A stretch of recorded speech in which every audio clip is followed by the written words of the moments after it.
João capítulo 12, a partir do verso 12. Quero ler esse texto com vocês agora. Nos diz assim a palavra de Deus. João 12, a partir do verso 12.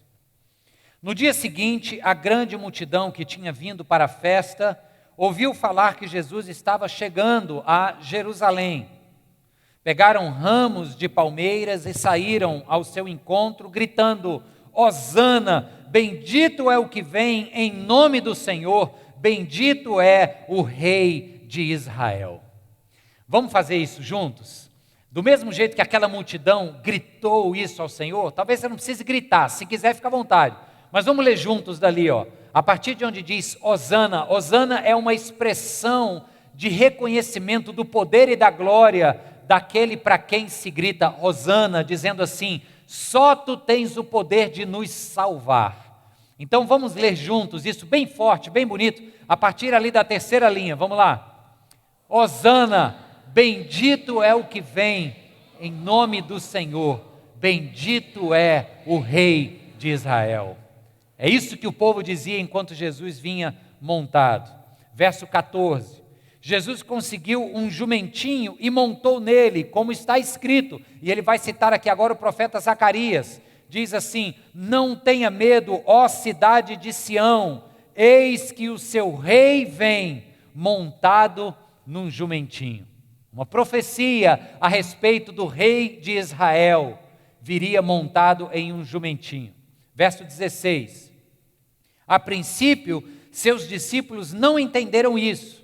Só depois que Jesus foi glorificado, eles se lembraram de que essas coisas estavam escritas a respeito dele e lhe foram feitas. A multidão que estava com ele, quando mandara Lázaro sair do sepulcro e o ressuscitara dos mortos, continuou a espalhar o fato. Muitas pessoas, por terem ouvido falar que ele realizara tal sinal miraculoso, foram ao seu encontro. E assim os fariseus disseram uns aos outros: não conseguimos nada, olhem como o mundo todo vai atrás dele. Pai querido, nós estamos como parte deste mundo todo que vai atrás do Senhor. Nós te seguimos porque tu és o nosso Rei. Nós te adoramos e te exaltamos porque tu és o nosso Deus. Nossa oração nessa hora, Senhor, é para que a tua voz nos seja clara aos ouvidos e ao coração. Que a tua palavra nos encontre, Senhor, e nos transforme em nome para a glória de Jesus. Amém. Amém, queridos. Fica bem claro aqui o que é que João está dizendo. Se você lembrar de algumas vezes, nós já ensinamos daqui desse púlpito que o Evangelho de João tem um objetivo maior. O objetivo maior do Evangelho de João é mostrar a divindade de Cristo. É afirmar com todas as letras que Jesus é o Deus de Israel que encarna na Palestina do século I, vive como homem perfeito, para ser então o Cordeiro perfeito que poderia morrer pelo meu e pelo seu pecado. O Evangelho maior do apóstolo João é esse. É falar o quanto rei Jesus é. Então, quando nós lemos nesta passagem especificamente do capítulo 12, nós vemos João descendo todas as cartas sobre a mesa, dizendo assim, lembra da profecia lá de Zacarias, que falava que o rei viria montado num jumentinho? Pois está aí. E naquele momento, enquanto o rei está vindo do Monte das Oliveiras para entrar em Jerusalém, a multidão ainda não sabia que este rei haveria de ser preso no madeiro, crucificado e morto pelo Império Romano. Então, enquanto esta multidão ainda não sabe, eles estão cheios de esperança porque estão recebendo o rei. E é por isso que eles clamam em alta voz o que acabamos de ouvir aqui: Hosana, Hosana nas alturas. Essa é uma expressão que só é dita para aqueles grandes chefes ou generais de guerra romanos ou imperadores da antiguidade, pessoas que vinham montadas em seu cavalo ou montadas em jumento, porque o jumento, ao contrário do que a gente imagina, não é para comunicar simplicidade e pobreza. A figura do jumento é para comunicar paz. O jumentinho, diferentemente do cavalo imponente de guerra, o jumentinho comunica paz. Então é um rei que vem para proclamar a paz, está claro? Então, o seu rei, o rei de paz, vem montado num jumento. Foi o que Zacarias profetizou.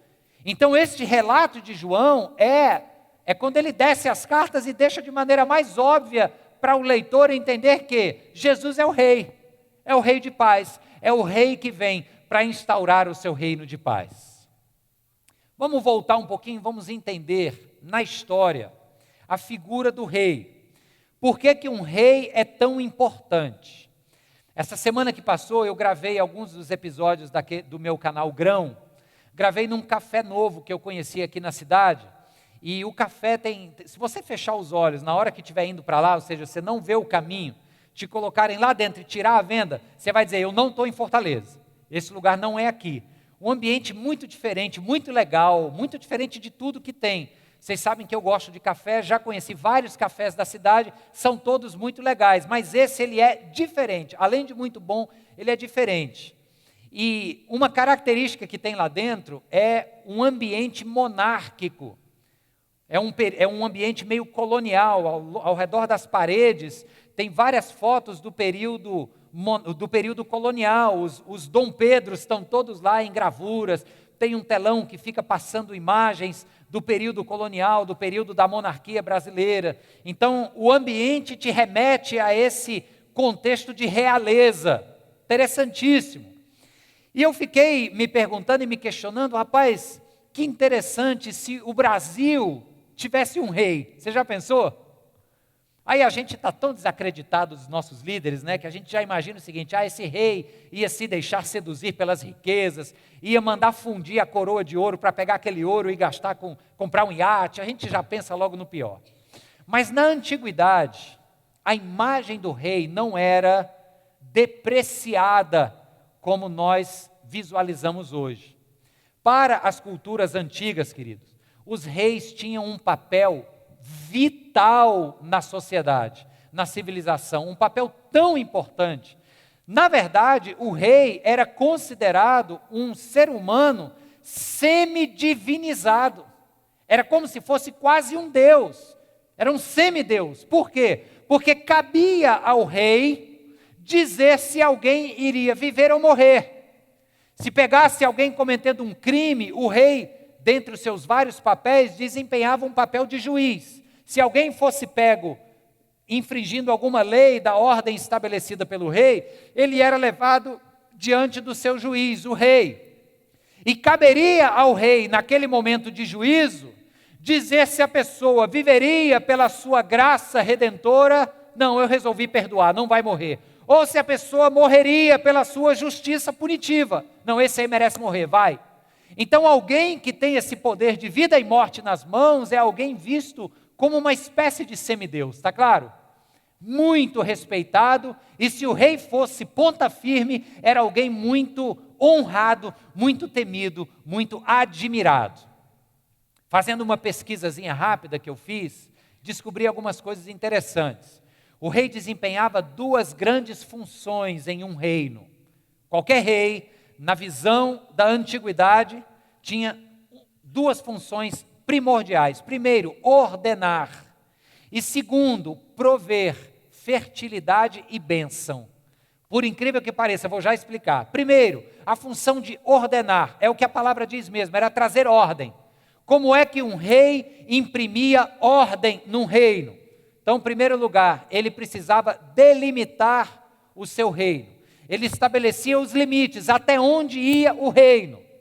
Se você assistir algum desses filmes de época que tratam de períodos monárquicos, de reis da Idade Média ou de reis da Antiguidade, O Senhor dos Anéis, vamos pensar assim. Esses filmes sempre mostram que depois dos limites do reino tem a floresta dos mortos, né? A montanha da morte, não tem?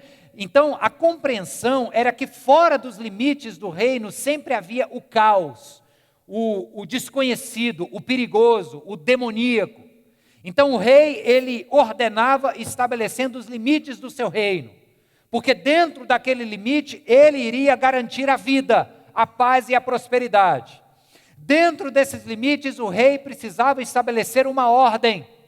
Ele determinava quais eram as leis, o que pode, o que não pode, qual a sua expectativa como governante, como juiz, para que aquele reino estabelecido no tempo e no espaço pudesse prosperar.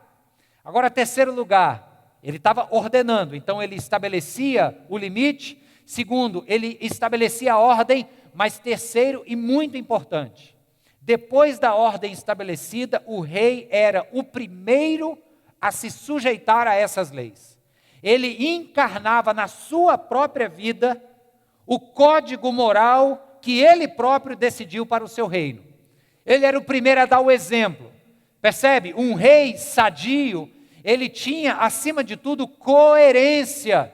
Era um governante coerente. Ele sabia que a lei que ele queria que o povo obedecesse era a lei que ele precisaria obedecer em primeiro lugar. Nós estamos em falta de líderes assim, é ou não é, gente? Fala a verdade. E quando tem um que se desponta fazendo isso, que é tão simples, aí a gente quer eleger o camarada a presidente, a líder, a não sei o que e tal. Porque está tão em falta. Então isso era a expectativa do rei. Expectativa a respeito do rei. Ele ordenava, estabelecendo os limites, criando uma ordem para dentro desses limites do seu reino, da sua realeza, e vivendo a partir desta ordem criada. Aí, esperava-se do rei também, segunda função, provedor.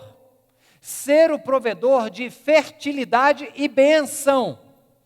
Quando a gente fala de fertilidade, eu não me refiro apenas à terra fértil. Eu me refiro também ao ventre da mulher fértil. Me refiro também a quaisquer outras atividades humanas que venham a prosperar. Fertilidade é quando a vida nasce e a vida é promovida. Como é que um rei seria provedor de fertilidade? Muito importante isso. Nas sociedades pré-patriarcais, ou seja, antes de considerar um patriarca como o centro da vida social, vou dar um exemplo aqui para vocês. Gênesis capítulo 12, Deus chama um homem, quem é? Abraão. Para quê? Para que ele seja o pai de uma nação. Que nação? Israel. Ali já é a configuração de uma sociedade patriarcal. Num período antes daquele, agora eu estou voltando aí muitos milhares de anos, a compreensão de quem era responsável por trazer fertilidade à terra era feminina. Aí é onde se fala da mãe terra, da mãe natureza, percebe a imagem feminina?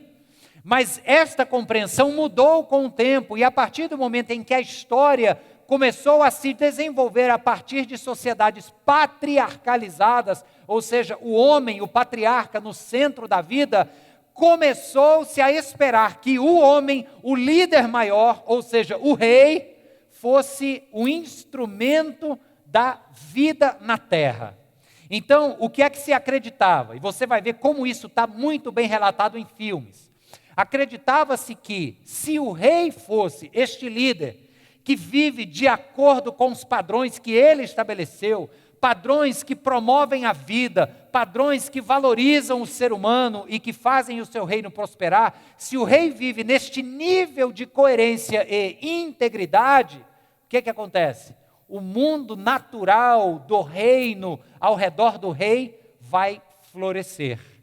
Acreditava-se isso, que a fertilidade da terra vinha do bom reinado de um rei grande e verdadeiro. Deixa eu te dar 3 exemplos de filmes, que eu acho que a maioria aqui assistiu, e você vai ver como isso está muito presente nesse imaginário a respeito de reis. Primeiro, quem viu o Rei Leão? Levanta a mão. Rei Leão, lindo, né? Pois, olha, eu vi voz de criancinha, eu acho que ela viu o Rei Leão. Se não viu, pode ver. É inofensivo, viu? Não dá ouvido àquela história que o povo fala do Rei Leão, não. O filme é inofensivo e é lindo, e comunica muito sobre liderança, autonomia. Então, o rei Simba, que estava sendo formado por seu pai, passa um tempo distante do reino e o seu tio perverso, Oscar, assume o reino. Quando o Oscar assume o reino, o que fica na terra? Fica aquele cinza, aquele sombrio, as árvores secas, murchas, lembra disso? Tem um momento no final do filme que o Simba então volta glorioso, já adulto, e ele sobe naquela pedra chamada Pride Rock. Quando ele chega no alto da pedra, a música cresce e a vegetação, a natureza começa a ganhar novas cores. Lembra dessa parte? Vai ficando tudo verdinho. Ali é uma representação clara dessa verdade que a gente está entendendo hoje, de que um rei verdadeiro traz fertilidade para a terra. Quem leu ou assistiu às Crônicas de Nárnia, levanta a mão. Outro filme que vale muito a pena você ler, e eu ainda digo, vale mais a pena ler os livros. Profundíssimo. Um conto medieval, ou não se sabe em que época acontece, mas é um relato do Evangelho de Cristo. E quando no primeiro livro, o guarda-roupa, a feiticeira e o leão, né? O leão, a guarda-roupa, o leão, o guarda-roupa e a feiticeira. No primeiro livro, quando os 4 humanos ascendem ao trono de Nárnia, que outrora estava sendo governada pela feiticeira branca, lembra dela? Tudo em Nárnia era congelado, era seco, era feio, era sombrio, era aquele branco opaco, não tinha cor de vida. Quando os humanos, os reis humanos, ascendem ao trono de Nárnia e confirmam a profecia de que 2 filhos de Adão e 2 filhas de Eva seriam os reis da terra, o que acontece com a terra toda branca e congelada? Degela e a cor volta a surgir. Mais um exemplo. O último é o Senhor dos Anéis. No último filme da trilogia do Senhor dos Anéis, O Retorno do Rei, quando o rei Aragorn é então coroado rei, a árvore branca que passa o filme inteiro seca, sem vida, ela então começa a florescer. Tudo isso, queridos, é para a gente entender bem o papel de um rei numa sociedade antiga. A expectativa que se tinha sobre esse rei era que ele viesse trazer ordem no meio do caos e promover uma ordem de valores e critérios a partir dos quais a sociedade real viveria, mas ele mesmo encarnar esses valores na sua própria vida. Se ele assim fizesse, ele seria um rei grande e verdadeiro, o suficiente para que o que estivesse morto revivesse, para que o que fosse seco, sem vida, sem cor, sem graça, ganhasse vida, cor e graça. Percebe? E ele também era esperado que fosse fonte de bênção. Mas não era bênção como a gente faz aqui, recebam a bênção em nome de Jesus, não é assim. A bênção que se esperava de um rei eram palavras de afirmação. Porque, lembra comigo, se o rei tinha essa figura semi-endeusada, e era alguém que se esperava a partir de quem vir a vida, imagine este ser grandioso, monumental, rico em todos os atributos de riqueza, não apenas o financeiro. Este ser próspero resolve chegar para você, Marina, e dizer aqui, minha filha, vem cá, e puxa a sua espada, bota no seu ombro e diz, minha filha, tu tens sido fiel e eu hoje quero honrá-la diante de todo mundo aqui. Você ia voltar para casa feliz, não ia? Realizada. Acreditava-se que o rei era capaz de preencher o vazio no coração das pessoas, pelo simples ato de afirmá-la publicamente. Então, da pessoa do rei se esperava essas palavras de afirmação e de vida sobre a história de seus súditos. Vou te contar um caso da Bíblia onde isso acontece, e nem é um rei de Israel, é um rei pagão da Pérsia, mas olha como isso era um costume, o rei Assuero. Quem lembra do episódio com o rei Assuero, lá no livro de Esther? Diz que o rei Assuero teve uma insônia, resolveu ir no porão do palácio, pegou o livro das crônicas dos reis da Pérsia, começa a ler, está lá no livro de Esther isso, santa insônia. Aí ele lê nas páginas das crônicas dos reis da Pérsia, que um sujeito do seu reino, chamado Mardoqueu, um judeu, havia frustrado uma conspiração que haveria de atentar contra a vida dele, do rei Assuero. Aí ele vê aquilo nas páginas e diz, meu Deus, esse cara aqui tem que ser honrado. O que é que foi feito por ele? Aí o povo diz, Senhor, até que a gente saiba nada. Então vamos chamar esse homem e vamos honrar. A história é muito interessante, mas eu já vou logo para o final. O que acontece? O Mardoqueu vai no cavalo do rei com o manto real e com um oficial do rei à frente, puxando o cavalo e bradando em alta voz, dizendo, é isso que se faz ao homem cujo rei deseja honrar. Então veja, era esse costume da época. Na antiguidade era assim que os reis eram vistos. Dono de possibilidades que gerariam fertilidade ou vida e que gerariam bênção, afirmação. Aí, irmãos, nós vamos ver um rei que Israel teve e que não valorizou. Qual foi o rei que Israel teve e que Israel não deu a mínima para ele? Quem lembra? Saul, Davi? Não, antes deles. Antes de Saul e de Davi, Israel já tinha um rei. Ele só não atentava para esse detalhe. Quando o povo sai do Egito, peregrina pela terra, chega às margens da terra prometida, começa a conquistar as porções que Deus lhes dera, sob o comando de Josué. Josué morre, eles têm um vácuo de liderança, começam a eleger juízes. No período dos juízes, tem uma frase que se repete no livro, dizendo assim: naquela época não havia rei em Israel e todos faziam conforme achavam certo. Pode dar certo um negócio desse, sim ou não? Você já imaginou se cada um aqui decidisse viver sua vida fazendo aquilo que você próprio acha que é certo? Que confusão a gente teria no mundo? Eu tenho certeza que eu, muito bem intencionado como sou, mas ao mesmo tempo humano e falho como sou, vou escolher coisas para fazer e para ser fruto da minha vontade pessoal, que no momento em que eu as fizer, eu estarei ferindo a vontade de outra pessoa, é ou não é? Então não tem como dar certo isso. Por isso que o tempo dos juízes é um período da história de Israel mais bagunçado. É um período de rebeldia, de promiscuidade, de matança, de adultério espiritual. O povo se dobrava diante de outros deuses como nunca antes, porque não havia rei. Na verdade, havia, mas o povo não sabia ou não atentava para isso.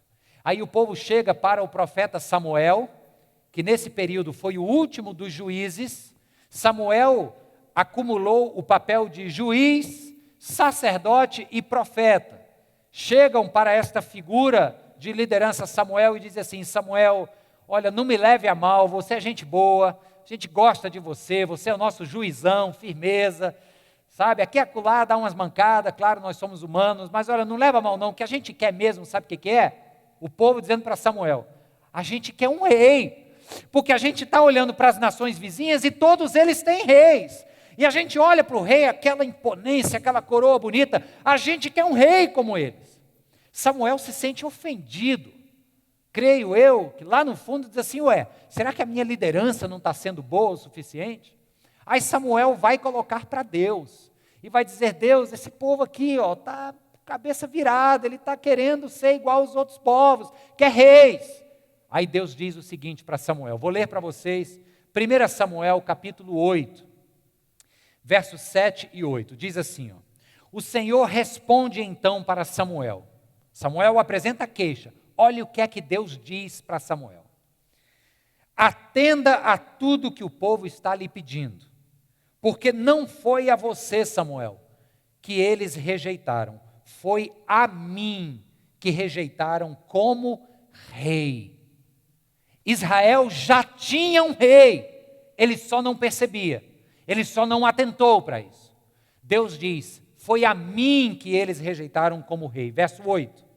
Assim como fizeram comigo desde o dia em que os tirei do Egito até hoje, abandonando-me e prestando culto aos outros deuses. Então o que Deus está dizendo é o seguinte: olha, eu sempre fui o rei deles. Eles estão pedindo rei, agora como assim? Eu sempre fui o rei. Mas a verdade é que eles têm me negado, eles têm se curvado diante de outros deuses, eles têm se curvado diante de outras coroas, mas eu sou o rei deles, e é a mim que eles estão rejeitando. Então é o seguinte, eles querem rei? Pode dar. Já é um sinal da graça de Deus aqui, queridos. Porque desobedecer o rei, como eles fizeram ao longo de toda uma jornada pelo deserto, desconsiderar e desmerecer o poder do rei, não levar adiante ou não levar a sério o querer do rei era uma falta gravíssima. Se um súdito de um reino qualquer recebesse uma ordem do rei e desobedecesse explicitamente a ordem do rei, o que acontecia? Morte. Então o que Deus está dizendo para Samuel aqui é o seguinte: olha, desde que eu os tirei do Egito, que eles estão agindo como se eu nem importasse para eles. O coração deles está dobrado para outros deuses. Aí Deus diz assim: mas eu não os matei e nem os matarei. Eles querem reis? Pode dar o rei. Aí vem o período monárquico de Israel. Saul, diz comigo, vai lá, você que lembra da Bíblia. Primeiro foi Saul, depois Davi, depois Salomão, depois, aí engasga, né? Depois de Salomão, quem foi? Opa, ouvi o nome ali, Roboão, muito bem. Depois Roboão inventa uma enrolada grande com um oficial dele chamado Jeroboão, o reino se divide. Aí você diz assim: não, pastor, mas Davi foi muito bom. Ok, do ponto de vista militar ele foi muito bom, mas do ponto de vista ético e moral ele foi um fracasso. Salomão começou bem, com muita sabedoria, teve uma política expansionista tremendo.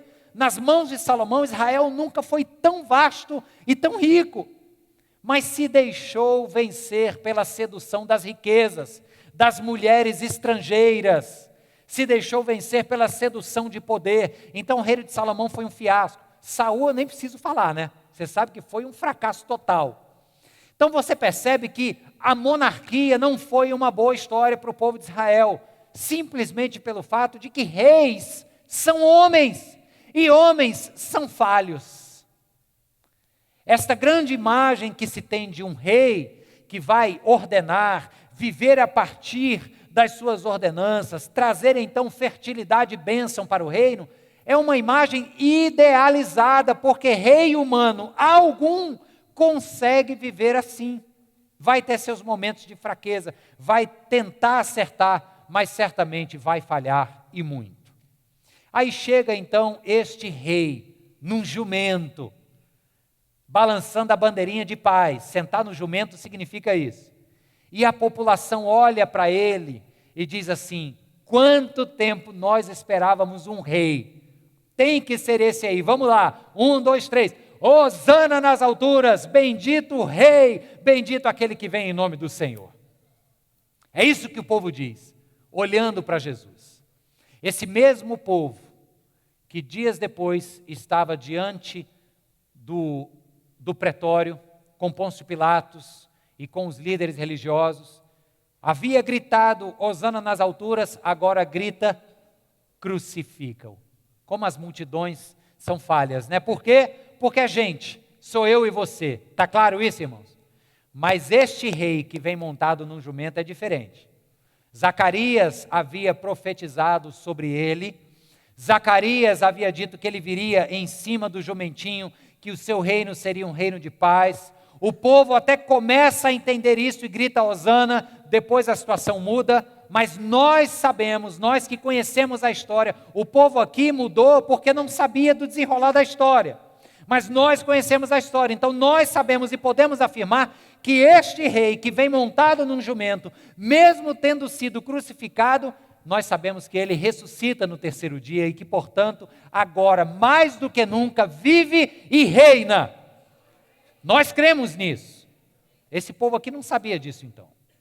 Agora, olha só, presta muita atenção, como este rei que nós celebramos como o Rei dos Reis, como ele satisfez, cumpriu todas essas expectativas do que se esperava de um rei na antiguidade. Olha só, quais são as duas funções do rei? Primeiro, ordenar e depois promover fertilidade, vida e bênção. Não é isso? Então, ordenar, vamos lá. Jesus Cristo vem e estabelece os limites do seu reino. Como que ele estabelece os limites do reino? Duas ocasiões. Primeiro é aquela ocasião dele no templo, junto com a mulher samaritana também, mas eu digo já sobre ela. Dentro do templo, Jesus chega e chuta a mesa dos cambistas. Lembra disso? Dos vendedores. Eu já expliquei isso para vocês, eu vou apenas relembrá-los. o que Jesus está fazendo ali não é dizer que vender dentro do templo era errado. Não é, porque aquilo era uma prática necessária, num contexto onde as pessoas peregrinavam e vinham com dinheiro estrangeiro. Tinha que chegar no templo, trocar o dinheiro pela moeda local, pegar a moeda local e comprar o animal que seria sacrificado. Então aquilo era uma prática comum em Jerusalém. O problema é que aqueles vendilhões, em sua grande maioria judeus, estavam fazendo o seu mercado no átrio que pertencia aos gentios. Por isso que Jesus, quando expulsa, diz assim: a minha casa, a casa de meu pai, será chamada casa de oração para todas as nações. O problema ali é que Jesus estava cheio de impaciência, danado da vida, contra aquela hipocrisia dos judeus que queriam o templo bem arrumadinho para eles adorarem a Deus. Mas na hora dos gentios virem adorar, eles transformaram o pátio dos gentios. Gentio é quem não é judeu, tá certo? Só para explicar. Eles transformaram o pátio dos gentios numa verdadeira feira. Então, o que tira Jesus do sério é este sectarismo que o judeu da época estava fazendo. O que é que Jesus está dizendo ali para eles? Está dizendo o seguinte: olha, os limites do meu reino não são restritos apenas ao povo de Israel. Eu vim também para os gentios. O limite do meu reino não é só o povo de Israel, mas é todos os povos. Quando o profeta Jonas vai falar a palavra de Deus para a grande cidade de Nínive, no Império Assírio, Deus está comunicando a mesma coisa. Os limites do meu reino são para todos os povos e não para Israel. Então esse é o primeiro episódio em que o rei Jesus está definindo os limites do seu reino. Segundo episódio é quando Jesus é posto diante de Pôncio Pilatos, sob a acusação de ser ele rei dos judeus. Essa era uma acusação que os judeus queriam colocar sobre Jesus diante do Império Romano. Porque para o Império Romano era ruim que tivesse alguém se levantando como uma liderança local. Era um rebelde em potencial. Então Pilatos chega para Jesus e diz assim: és tu o rei dos judeus? Aí Jesus diz assim: quem está dizendo que eu sou rei aqui é você. Só que Jesus termina e diz assim: porém, o meu reino não é deste mundo. Evangelho de João, capítulo 14, capítulo 18, está lá o diálogo. O meu reino não é deste mundo.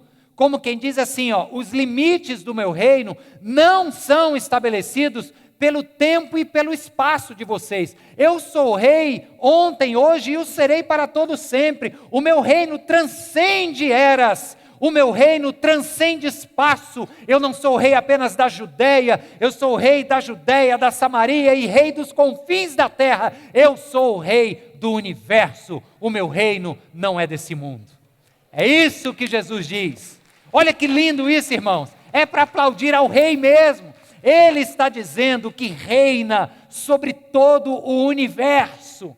Este universo que é uma incógnita, que ninguém sabe o que tem. A gente diz aí Via Láctea, aí tem outras galáxias, mas ninguém sabe exatamente o que é. Uma coisa nós podemos saber: tudo o que existe, tudo que tem encerrado neste mar de interrogações que é o universo, está debaixo do domínio do Rei dos Reis, do Senhor dos Senhores. Aleluia! Jesus chega para a maior autoridade de sua região, Pôncio Pilatos, e diz: o meu reino não é definido pelos limites temporais e espaciais de vocês. O meu reino é eterno. O meu reino não é deste mundo. Esse é o Senhor Jesus. Então, Ele ordena, Ele estabelece os seus limites. Quais são os limites? Não tem limite. Depois, Ele cria uma ordem para que este reino funcione dentro desta ordem estabelecida. Que ordem é essa? Vai ler lá Evangelho de Mateus, capítulos 5, 6 e 7. O que tem? Sermão do Monte. Se você ler o Sermão do Monte, Jesus vai dizer o seguinte, em outras palavras, Jesus vai dizer assim, sabe a lei de Moisés? A lei de Moisés é uma barra. A gente tem que passar aqui na barra sem encostar. Sabe aquela brincadeira de passar da barra? A minha lei é algo tão mais sério que eu ainda boto aqui o nível de dificuldade aumenta. Só uma ilustração para você entender o seguinte, que Jesus falou, olha, sabe quando está escrito lá, não matarás? Pois eu quero dizer para vocês o seguinte, que se você apenas olhar com ódio no coração para alguém, chamá-lo de tolo e retiver uma ofensa, você está matando ele no coração seu. E isso é uma forma de homicídio. Então o que Jesus está fazendo, está elevando o padrão, percebe? Ele está propondo um estilo de vida, um jeito de viver, uma ordem que há de se estabelecer dentro do seu reino. Só que Jesus também faz algo. Quando seus discípulos estão reunidos num lugar, Jesus chega neste lugar ressurreto e ele sopra sobre os discípulos e diz assim, recebam o meu espírito.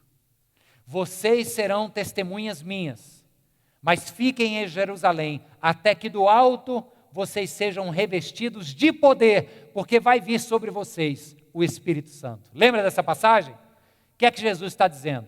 Eu estabeleço uma ordem cujos padrões são difíceis. A barra está lá e o nível de exigência está maior, mas eu vou dar para vocês a capacidade de viver desse jeito. Eu vou lhes dar o Espírito Santo de Deus.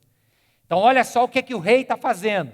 Meu reino, o jeito que eu quero que vocês vivam é assim. Está achando difícil? Está aqui a força que vocês vão precisar. Toma, receba. E sopra o Espírito sobre o seu povo, sobre a sua igreja. Aqui estamos nós. O Senhor Jesus estabeleceu um padrão de vida para nós vivermos, para sermos sal e luz do mundo. E a gente só vai conseguir viver desse jeito se formos cristãos e cristãs cheios do Espírito Santo de Deus. Amém. Então Jesus ordena, estabelecendo seus limites, criando uma ordem, e Ele próprio, Jesus, encarnou esta ordem. Ele próprio viveu esses valores, foi ou não foi? Por isso que Ele foi tão admirado, por isso que Ele encantava as multidões, por isso que no final do texto que lemos aqui, os próprios fariseus dizem assim, não conseguimos nada, olha como o mundo todo vai atrás dele.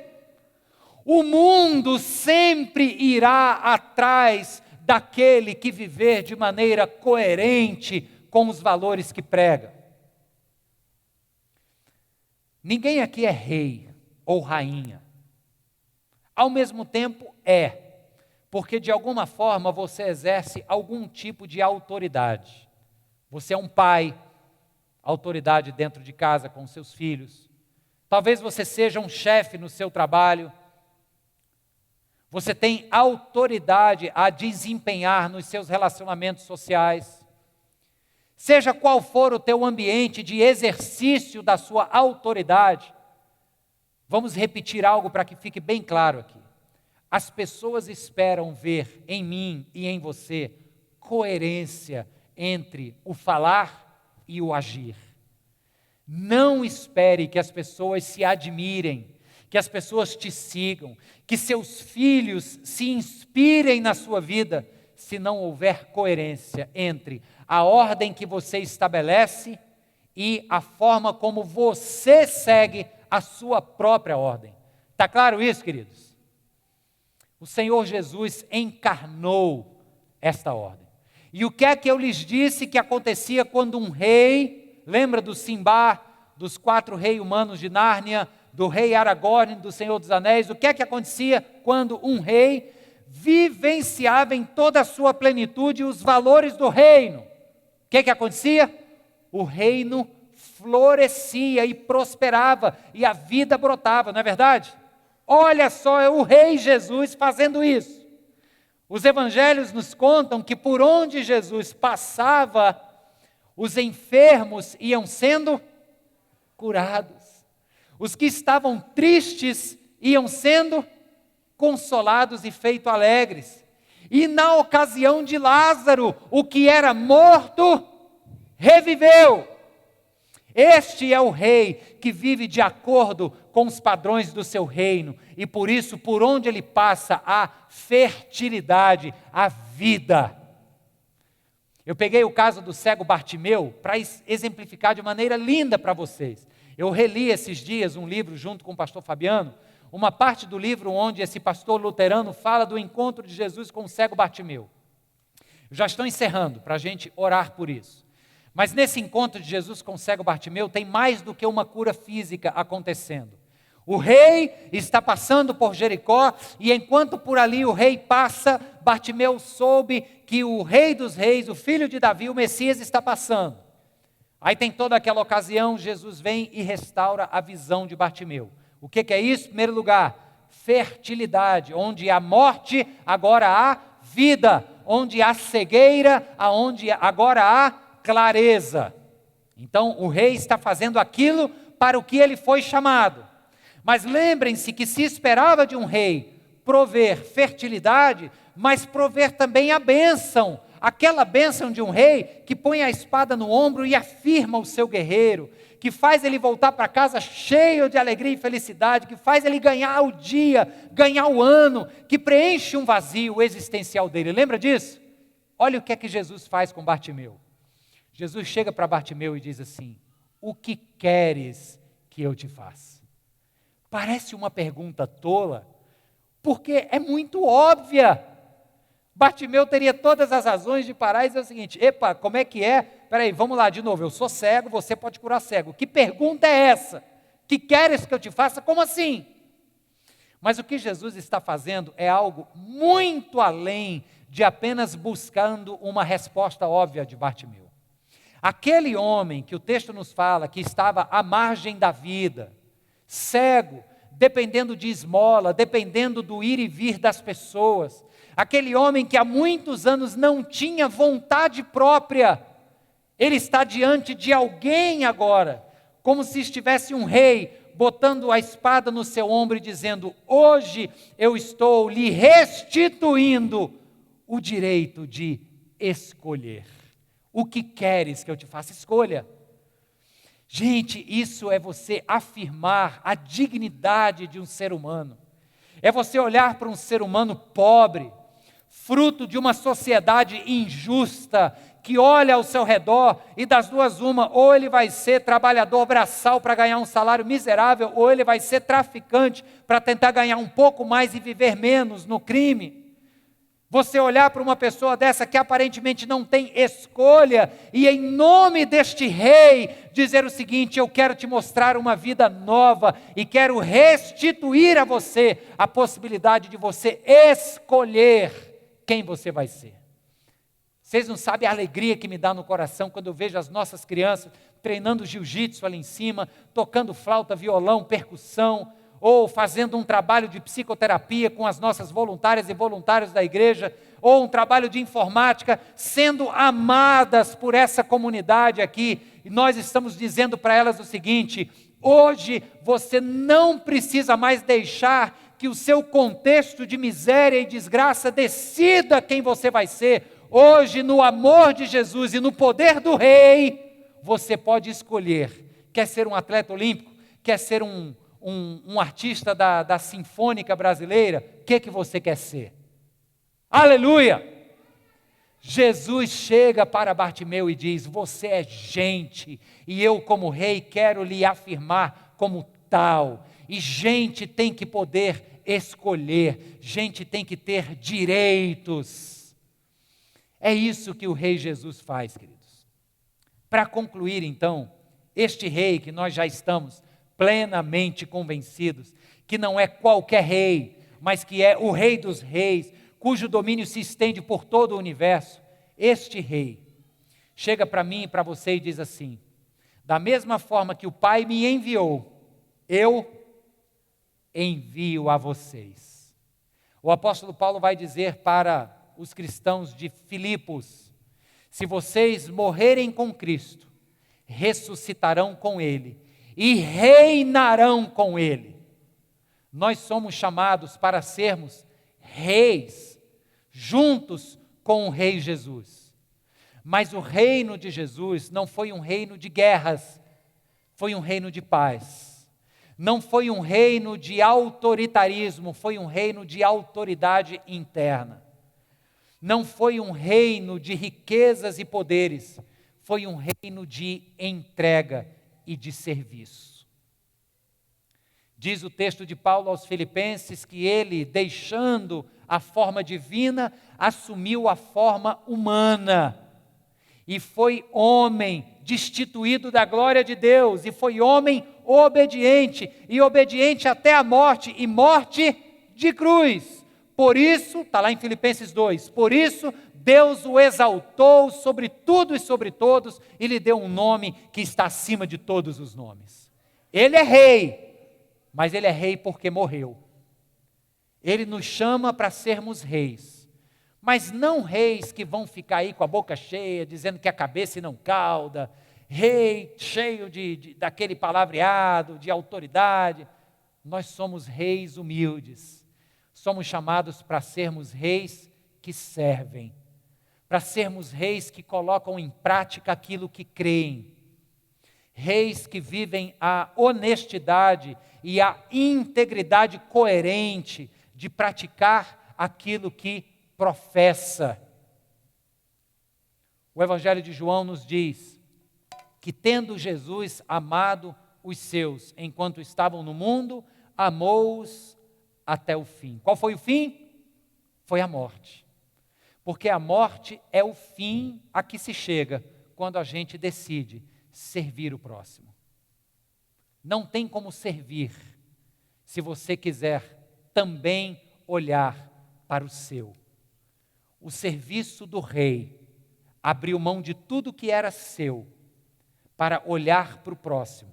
Por isso ele foi rei, por isso ele serviu.